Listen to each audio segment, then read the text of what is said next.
അതുകൊണ്ട് ഓരോ റബീഉൽ അവ്വൽ വരും. 50 വയസ്സുള്ളവർ, 60 വയസ്സുള്ളവരുണ്ട്. 60 റബീഉൽ അവ്വൽ കഴിഞ്ഞു, 50 റബീഉൽ അവ്വൽ കഴിഞ്ഞു. എന്റെ ജീവിതത്തിൽ 33 റബീഉൽ അവ്വൽ കഴിഞ്ഞു. ഞാനിപ്പോഴും ചിന്തിക്കാറുണ്ട്, മൈക്ക് കിട്ടുമ്പോ ഞാൻ പറയും, മുത്തുനബി എനിക്ക് വലിയ ഇഷ്ടമാണ്. ഞാൻ പറയാറുണ്ട് പ്രസംഗിക്കുമ്പോ, മുത്തുനബിയെ കുറിച്ച് പറയുമ്പോ എന്റെ കണ്ണ് നിറയാറുണ്ട്. പക്ഷേ ഞാൻ ഇടയ്ക്കിടയ്ക്ക് ചിന്തിക്കാറുണ്ട്, ഈ 34 വർഷത്തിന്റെ ഇടയിൽ ഒരിക്കൽ പോലും എനിക്ക് മുത്തുനബിയെ കാണാൻ പറ്റിയിട്ടില്ലല്ലോ.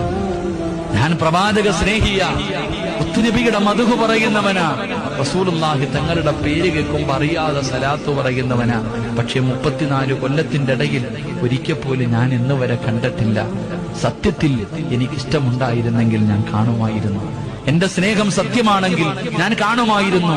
അപ്പൊ ഈ സദസ്സിലിരിക്കുന്ന 40, 50, 60 വയസ്സുള്ള വാപ്പ, നീ ചിന്തിക്ക്, 60 റബീഉൽ അവ്വൽ നീ ആഘോഷിച്ചില്ലേ, എന്തേ നിനക്ക് കാണാൻ പറ്റാതെ?